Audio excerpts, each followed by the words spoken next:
Kasaragod voter പട്ടികയിൽ വ്യാപക ക്രമക്കേടെന്ന ആക്ഷേപം. ഒരു വീട്ടിൽ തന്നെ വ്യത്യസ്ത മതവിഭാഗങ്ങളിൽ ഉൾപ്പെട്ടവരും 0 എന്ന വീട്ടു നമ്പറിൽ വോട്ട് ചേർത്തവരും ഉണ്ട് എന്നാണ് ആക്ഷേപം.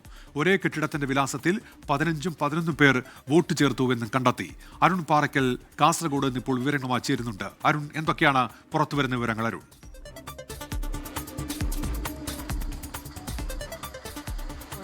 കാസർഗോഡ് ജില്ലയിലും വ്യാപകമായി വോട്ടർ പട്ടികയിൽ ക്രമക്കേടുണ്ടായിരിക്കുന്നു. കോടോംബേളൂർ പഞ്ചായത്തിലെ 11-ാം വാർഡിലാണ് ഒന്നിൽ കൂടുതൽ വീടുകളിൽ പല വ്യത്യസ്ത മതത്തിലുള്ള ആളുകളുടെയൊക്കെ വോട്ട് ചേർത്തിരിക്കുന്നത്. ബൂത്ത് 11-ാം വാർഡാണ്. ബൂത്ത് നമ്പർ 74 ഒരേ വീടുകളിൽ വോട്ട് ചേർത്തവരിൽ പല മതവിഭാഗങ്ങളിൽപ്പെട്ടവരുണ്ട് എന്ന് നമുക്ക് മനസ്സിലായിട്ടുണ്ട്.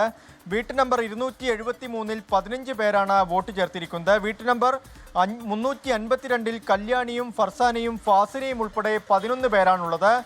വീട്ട് നമ്പർ 0 എന്ന് ചേർത്തിടത്ത് കർത്താനം വീട്ടിൽ ദിലേഷ് കേവിക്ക് വോട്ടുണ്ട്. വാർഡ് UDFും പഞ്ചായത്ത് CPMും ഭരിക്കുന്ന ഭാഗമാണ് ഈ ഒരു കോടോംബേളൂർ ഭാഗം. അവിടെ വ്യാപകമായി ഇത്തരത്തിൽ വോട്ട് ചേർത്തിട്ടുണ്ടെന്ന് കണ്ടെത്തിയിട്ടുണ്ട്. തെരഞ്ഞെടുപ്പ് കമ്മീഷൻ ഉൾപ്പെടെ നേരത്തെ പരാതി നൽകിയിരുന്നു.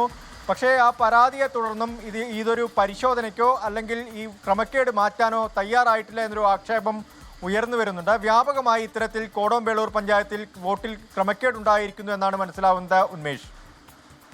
ശരി, അരുൺ പാറയ്ക്കലാണ് കാസർഗോഡ് എന്ന വിവരങ്ങൾ നൽകിയത്.